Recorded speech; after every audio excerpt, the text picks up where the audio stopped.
Welcome back to Chat News at Noon. It's time once again to focus on your money. Yes, it's Wealth Wednesday. Brian Widmer, investment advisor with TD Wealth, is here to talk about the tax savings associated with charitable giving.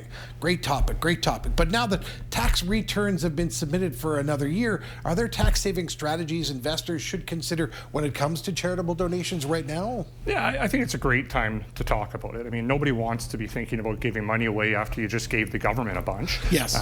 But probably a great time to think about it and the tax impact of it.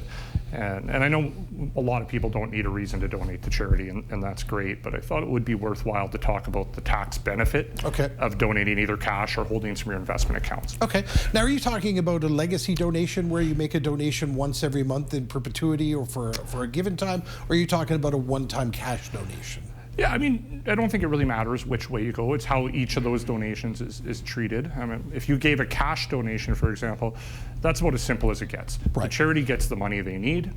You get something called a charitable tax receipt or charitable tax credit. A lesser known way of helping a charity out is to donate securities like stocks or mutual funds that have gone up in value inside your investment portfolio. Okay. Because they've gone up in value, eventually you're going to have what's called a realized capital gain. When you sell it, you're going to have to pay tax on that gain. But if you donate those securities or those funds, those stocks to the charity, you never have to pay that capital gain tax. Oh, okay. They get the full value of the donation, not the after-tax amount, because charities won't pay tax but when they sell it.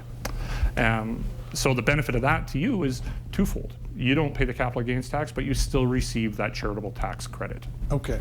So charity is not paying taxes on any of these things? No, that is the benefit of letting them take the capital gain. Oh, okay, great. So you mentioned charitable tax credit. What is that and how does it benefit people? Yeah, I probably should have started with that, right? So this is how we receive a financial benefit from donating to a charity.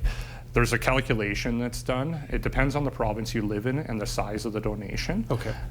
But it's done to create or to determine how large is that charitable tax credit. That credit can then be used to offset any income tax that you owe from other sources of income. The size of that credit, though, varies greatly depending on the province that you live in. So in Alberta, we have one of the larger ones, especially in smaller donations. A $1,000 donation would receive a charitable tax credit of $550. Okay. Which brings the cost to the donor, the true cost of that $1,000 donation, all the way down to $450. Yeah, it's pretty impactful at certain dollar amounts in certain provinces. So tax, or I guess that credit aside, the impact of that tax credit to an individual really depends on your level of income and some other sources like which deductions you might have. So while it's generally a straightforward concept and there's lots of tax calculators online available to it, I would suggest speaking with a certified financial planner or your accountant when it comes to financial matters like this. Okay, and when it comes to your Edmonton Oilers, who should you be speaking with right about now? Oh, I think you just got to hold it inside and hope for the best. Good luck. Don't jinx it. Good luck.